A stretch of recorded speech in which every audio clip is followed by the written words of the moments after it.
Beautiful day, guys. Welcome back to our slash entitled people, where people truly believe the world revolves around them. And in today's episode, we've got Karens berating waiters, an entitled influencer couple who try to eat for free, a psycho Karen accusing OP of kidnapping his own son, and a woman on an airplane who thinks she can do whatever she wants. Guys, the stories are wild today. I hope you enjoy them. Hit subscribe if you're not subscribed. And as always, you can send or link your post to this email right here. Let's dive in. Okay, so my eldest sister is a flight attendant and she has a lot of entitled stories. This one is my personal favorite that my sister tells at every holiday dinner. My sister was working a flight from London Airport to Geneva. It was a midday flight and it would get to its destination before nightfall, so it was a simple routine flight to a typical British holiday location. Everyone had sat down and my sister was stood in the middle of the plane, doing the safety features. While they had their backs turned to grab the yellow vest from the overhead bins to demonstrate, a sneaky kid must have left his seat at the back of the plane to sit in the flight attendant seats. At this moment in time, the plane's not moving because there's a slight delay, so the plane had to wait. My sister just finished the safety features and she's checking if everyone has their seatbelts on, when her colleague calls her to the back of the plane. A woman's laying in her chair on one of the back rows, her seat's reclined, and the chair next to her is empty. My sister's colleague, the other flight attendant, is gently tapping the woman to get her to put her seat in the upright position for takeoff, and my sister's confused about the empty seat, considering it was a full flight. The woman jolts up, obviously fake, and she pulls off her eye mask, doing one of those dramatic yawns, which my sister acts perfectly. The flight attendant says, "I'm sorry, miss, but in order for the plane to take off, your seat needs to be upright." The woman looks annoyed, and she nods and sorts out her seat. And you'd think that's it, right? No. The flight attendant goes to the back of the plane and she jumps back in fright. My sister goes after her, wondering what the issue is. So lying across those two flight attendant seats, right at the back of the plane, is a boy, looking up, playing on his tablet. Flight attendant tries to get her breath back, and my sister says, "Sorry, little dude, you can't just lay there. You gotta go back to your seat so we can get going." The kid says, "Mommy told me to lie down here." Of course, my sister tells him, "Sorry, little man, but no can do. Can you go to your mom?" The kid then screams, "Mom!" And Karen comes over and says, what seems to be the issue. My sister tells her, "These seats are for flight attendants and your son's taking them up. Take him back to his seat." Karen tells her, "There's no problem with my child wanting to sleep. It's an inconvenience for me when my child leans on me to sleep, so I told him he could sleep back here." My sister says, "He can't sleep back here, so get back to your seats or you'll be escorted off the plane." Karen then gets difficult and says, "No, you should go out of your way to make the passenger comfortable, so my son will not be moving anywhere." Now I do want to note that she's swaying side to side, even though the plane's not moving. She looks drunk. So my sister asked, "Ma'am, are you drunk?" Karen says, "How dare you accuse me of such a thing? This is outrageous and I will be complaining to your boss." Now she's slurring and my sister can barely understand. She takes a few steps towards my sister, glaring, and raises her hand ready to hit her. This is when the other flight attendant steps in. She grabs both of Karen's hands and they end up locking her in zip ties, while my sister calls the captain at the front to tell them what happened and that they're gonna need to offload 2 passengers. While waiting for police to arrive, Karen screams bloody murder while her son refuses to get off the seats. Eventually, a police officer bribes him with a Snickers bar, and he walks off the plane behind his mom. At this point, the flight's been delayed for a little less than an hour. The pilots are pissed, and most of the passengers are loud and angry. My sister said it was her favorite flight to work. She was being sarcastic. Honestly, I have no clue how people can be so delusional, guys. Like, I will never understand how people act like this on airplanes and expect not to be hauled off. Like, did that Karen seriously think that after some back and forth, the flight attendant was gonna be like, "Ma'am, you're right. Your child can continue to lay in the seats, and your drunk self can sleep the whole way to our destination." And one more thing, it always upsets me when I see people acting like this when little ones are around. Like, clearly her kid has eyes and he's watching all of this happen. Like, mommy should not be in zip ties, getting hauled off a plane by police. Oh, one more thing, guys. The amount of people getting upset that the cops bribed the boy with a Snickers bar. Let me know if you agree or disagree. People are saying that the cops should have hauled that boy off too because instead, he was rewarded with a candy bar. What are your thoughts? This happened at work tonight. It was insanely busy. This old couple orders their drinks and appetizers, and while in the middle of eating the appetizer, I went to see if they wanted to give me their dinner order. Now, usually, we're supposed to try to get the dinner order before the app comes out, but they said they wanted to wait. I didn't mind since I had a party of 12 people with a big tab. So about after 15 minutes of running around, I made it back to the table and asked if they wanted to order. They want another round of drinks, so I obliged. At this point, I figure they might not even want entrees, and they just want to enjoy being out. So after I bring the drinks, I gave another 10 minutes. Still nothing. So it's getting pretty busy at this point, and they're messing up the flow a little bit, since they want to gatekeep their dinner order instead of trusting that I could get the dishes out in a perfectly timed manner. So the woman flags me down as I was dropping off food to the table next to hers. Her husband was in the bathroom, and she says, "Hey, is the food coming out soon?" Now, I had been running around, and I was like, holy cow, did I forget to put in their order? I was having a bit of a depressive episode earlier that day, so I definitely wasn't 100% confident in my memory at that point, which is why I always write the orders down. So I say, let me check.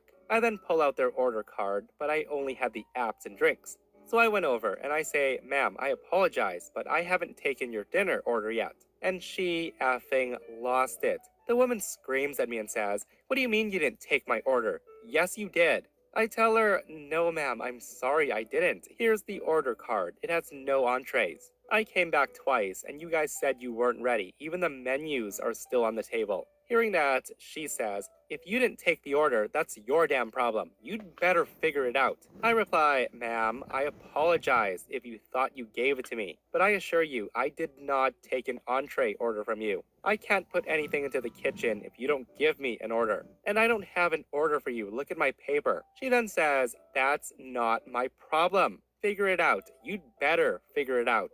Okay, so at this point, I went to the back to let my manager know that this lady's being a straight up biatch. Like, it isn't my problem you didn't give me your dinner order because I have dinner waiting at home for me. Anyways, I see the husband coming out of the bathroom, so I run over to tell him I need his dinner order. The woman then looks at her husband and says, "Can you believe she's acting like she never took our order?" That's when the husband says, "Well, no, we didn't order. We told her 2 times to come back. We only got drinks." He then looks at me and says, "I'm sorry, she just wants to be a bitch today." At that, I just smile ear to ear and say, "Sir, what can I get you for dinner tonight?" And I'm thinking, that's right, your husband knows how miserable and forgetful you are in your old age. Like, she really thought she ordered when she probably just told her husband what she was getting. Also, I can see many people saying it might be dementia, and while I do understand that could be the case, I think they should figure it out, so if she has an outburst, the husband can say it's because of that, instead of calling her a bitch in front of a complete stranger. But anyways, I was still really nice and attentive, even after she was being a C-word. In the 15 years of serving, I've never had anyone act that unreasonable towards me. Oh man, some people's memory, right? Like, it could be dementia, but it could also be the fact that she thought she told her husband to order, but she really didn't. I don't know. But regardless, I think we can all agree that it's never good to act that way towards waitstaff because one, it's super duper rude, and two, the rule that people seem to always forget is never ever act that way towards someone who's handling your food. And really, with the way the husband handled it, maybe it's not dementia. I think it's safe to assume that this isn't the first time she's acted this way towards a completely random person. And this person comments, "I'm a server, and I've had a similar situation with a table not ordering when they thought they did, except this table was all high as a kite." And while we're on the topic of restaurants, listen to this next post, guys, where this entitled Karen tries to make a sleazy getaway after their meal. I worked at a really expensive French restaurant, the kind I could never afford to eat at. I waited tables and I'm in school for a business degree. Despite my restaurant being very pricey, I earned minimum wage and I relied on tips to pay the bills. The restaurant is next to a university, and even though my boss didn't pay us a lot, he still donates a huge amount to the school. So one night, the restaurant's really busy, and this couple comes in. They're young, and they act like the rich kids of Instagram stereotype. I'm assigned their table along with two others. Right away, they start loudly complaining how I'm too slow, the music sucks, the menu's hard to understand, etc., etc. And then they order a $600 bottle of wine. The boss told me that if a person looks young, to ask for their ID. I see both their IDs and notice when they have their wallets open that they both have student IDs from college. Here's where the nightmare begins. So I applaud their wine choice, and in return, they insult me. They call me uneducated for inferring that only mature adults would be such wine experts. The girl basically says to me, "Look, sweetie, it won't get you a bigger tip, so save the ass kissing." I then bring them their wine, and while they're ordering, they decide to start making personal remarks to me. Why am I a table attendant instead of having a real job? Is my husband a failure, or do I even have a husband? How much do waitresses earn? Why don't I speak French if I work in a French restaurant? And is that my beat up Dodge Neon in the parking lot? It wasn't. I don't have a car. I'm used to all kinds of customers, so I try to suck it up and do my job. They then order the most expensive things on the menu. I also notice they take tons of selfies, like every single plate I bring to them. They tell me to wait for them to finish taking pictures. I just felt like smacking them, but instead do as I'm asked. At one point, the girl looks at me and she says, "Fetch him this item off the menu." And yes, she actually used the word fetch. I serve my two other tables, and thankfully, they're nice and friendly. Now, there was a small nook behind where the snooty couple was sitting, where I grabbed extra cloth napkins. I was back there, and neither of the two people heard me. They thought I was on the other side of the restaurant. I hear the couple calling me a loser, a pathetic waste, and the girl was saying they ought to just dine and dash and make my boss stick me with their bill and get me fired. Now, I have no idea why these two were picking on me so much tonight, but who knows why anyone does what they do. They were also going on and on how neither of them would waste their life being a waitress, and that they would have careers and would be something in life, not just being servants for people fetching things. I was angry, of course, but you know how people are. Talk is one thing and action is another. Still, I ought to be ready for anything. I could tell the couple was near the end of their dinner. Their tab was $1,200. And sure enough, the guy says he needs the bill, looking all smug. Now, I know how Dine and Dashers operate, and as expected, the girl excuses herself to the bathroom. And then a minute later, she goes out to the parking lot, then calls the valet, and he goes off to get their car, even though she doesn't have their ticket. That's when I text the valet and tell him what I think's happening. I tell him not to give the car to the girl unless I text him that the boy paid. He goes off to the corner lot where he parks all the cars and waits. The boy waits until it looks like I'm occupied with other customers, but he doesn't know I tell the maitre d' what's going on, and the maitre d' at this point keeps an eye on them. We're all working together here because we know if the guy gets away, my boss will fire me and take as much of the bill off my pay as possible, leaving me only minimum wage on my final check and no tips. At the same time, the boss is such a kiss ass that he won't help servers out if they come to him regarding customers who act too entitled. He just lets them treat us all like crap and then fires us if we get cheated. So as predicted, the boy sits around and then gets up like he's going to the bathroom because he sees his car, a convertible BMW, has pulled up outside. The valet says to the girl that he can only hand the keys over to the ticket holder, and that's the boy. The boy then thought he had an opening and he makes a run for the door. But the maitre d's in front of him, and I'm right next to the maitre d', holding the boy's unpaid check. The maitre d' then says, "Forgetting something?" And by this time, I can see the boy's totally disloyal girlfriend try to pay the valet so she can get away. The valet pulls the key, and he parks the car, and he won't give it to her even though she's screaming at him that she'll call the police. We can hear her through the door. The maitre d' then says, "That's a good idea." He then calls the police. At this point, the boy tries to bluff, like he's gonna get us all in trouble or get tough.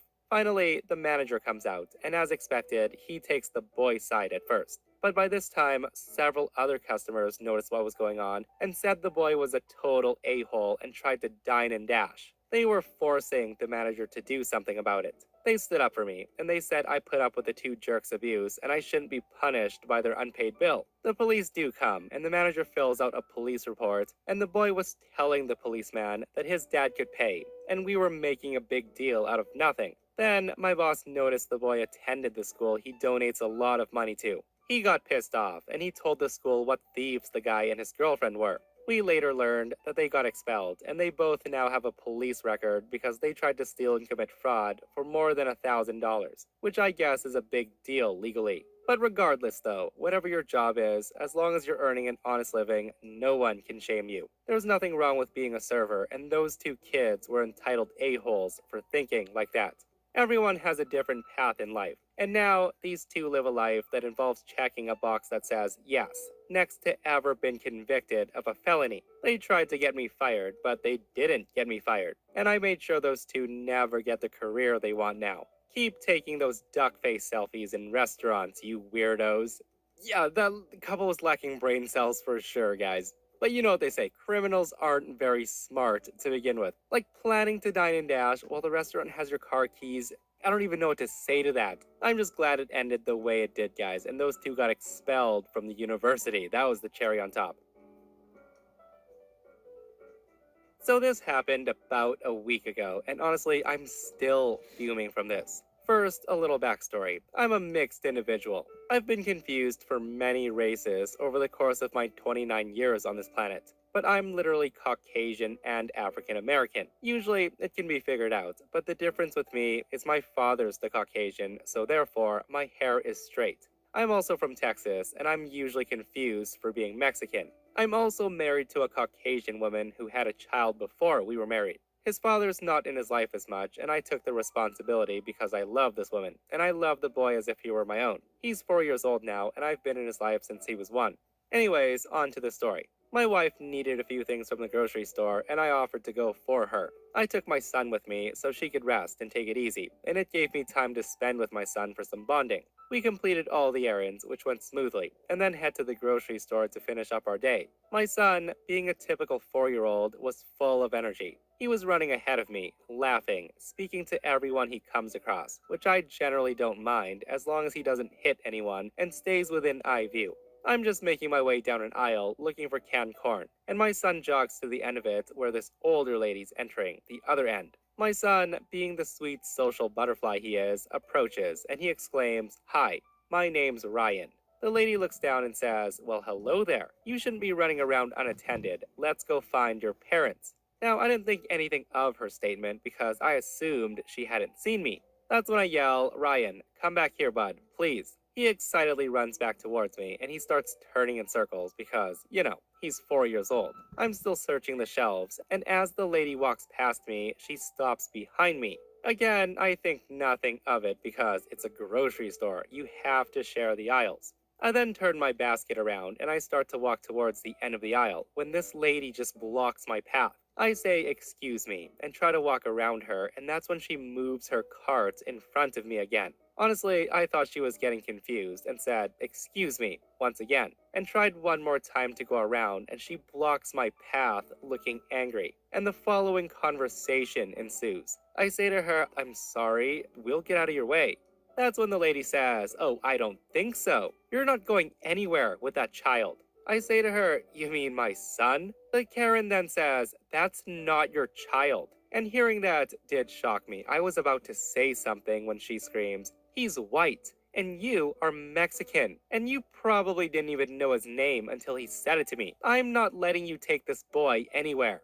I say to her, "Lady, I don't know what you're trying to do, but this is my son, and we've got to go." She then says to me, "I said I'm not letting you take him anywhere. I'm calling the manager and the cops." This whole time, my son's standing close to me holding my leg because he was honestly getting scared. I say to her, "As you can see, he's standing close to me because he trusts me. He's my son, and you're scaring him, so how about you?" She then interrupts me and says, "No, he's scared because of you. He doesn't know how to express it yet." She then looks at my son and says, "Come on now, sweetie. I'm not here to hurt you. I'm gonna rescue you. Come with me." She then holds out her hand, wanting him to grab it. Thankfully, my son's able to communicate to her that he wasn't going anywhere with her. But Karen wasn't having it. She grabs my son and begins to run. Now that caught me off guard because honestly I couldn't fathom what was actually happening. My son starts screaming loudly because he was so scared, and the lady's like, "Don't worry, sweetie, he won't hurt you, I promise." Suddenly, I snap back into reality and I begin to chase after the woman. While running through the store, I yell for people to stop her and that she's kidnapping my son. And thankfully, a few workers do stop her before she makes the exit. The lady screaming, "Why are you stopping me? This man is trying to kidnap this boy." At this point, my son's bawling his eyes out and he's extending his arms out, calling for me. The lady was relentless and she wouldn't let go of my son until after he slaps her in the face a couple of times. At this point, the manager shows up and asks what's going on, and the lady speaks before me and she says, "This pervert is trying to kidnap this boy.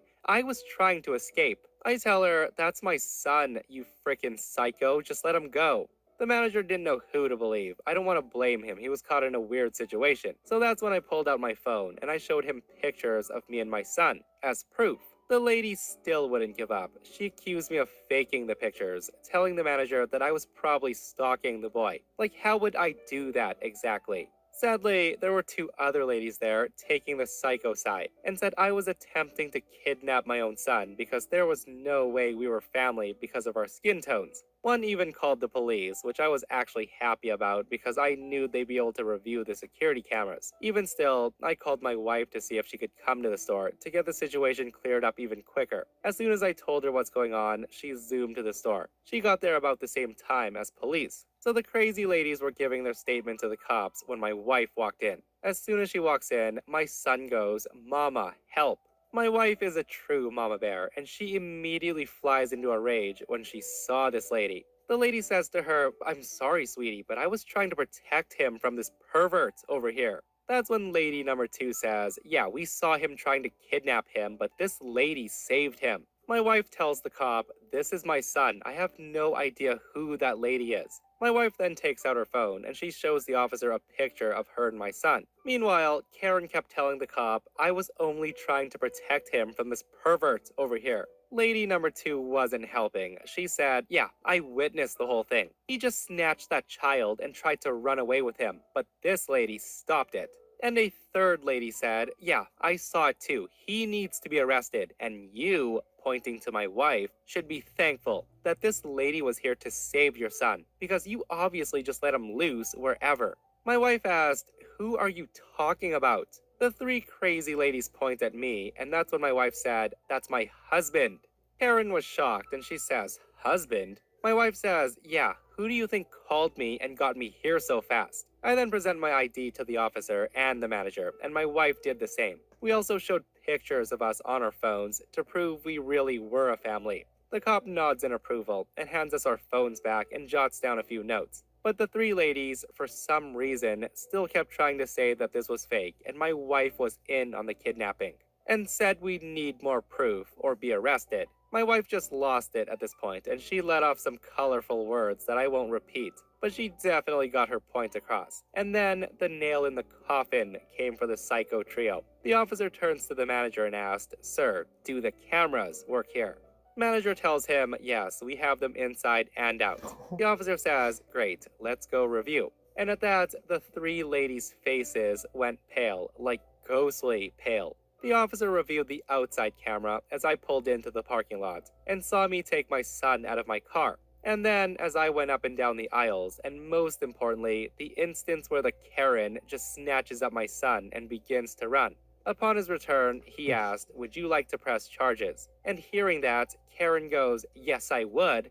Officer says to her, "I'm not asking you that question." He then turns to me and repeats the question, and I tell him absolutely. In the end, the woman was charged with attempted kidnapping, false imprisonment, providing a false police report, and child endangerment. The 2 were also charged with providing a false police report as well. To make matters worse for Karen, my son bruises easily, and she left some terrible spots on him from where she was grasping him. This added a charge of minor abuse to her rap sheet. I have a court date later this year, and the officer will be following up with me in a few weeks. Man, it sucks so much for OP to have a simple grocery trip turn into something like that due to a psycho Karen. Like, on one hand, I do understand that maybe she was trying to do good in her own way, but damn, lady, don't go grabbing a random kid and try to run out of the store with him. Like, call a manager or something if you believe the child is with someone he shouldn't be with. But with that said, like, what a scary moment though, right? Especially with two other people taking Karen's side. And guys, the thought of Karen being the kidnapper also crossed my mind. Like, if you're looking to abduct somebody, why not target someone like OP, right? I don't know, it's a huge reach. And the scary thing is, it happens often. This person comments, I'm a 31-year-old adopted white woman. My parents were Hispanic and Native American. I can attest that this definitely happens often. You're gonna love this. Me and my two younger brothers are super white and adopted by Hispanic Native American parents. This kind of stuff used to happen to us often, and I can't express how many times I got asked if I was okay as a kid, or where my parents were. I just want you to know that I totally understand where you're coming from, and it sucks. So yeah, let me know what you would do if you were in a situation like that. And guys, there's a lot of people saying that if they were in Opie's shoes, that Karen would have been taught a painful lesson that she would never forget. And that, my friends, brings us to another end of our /entitled people. Guys, I hope you enjoyed today's stories. If you did, hit that thumbs up. And if you're not subscribed,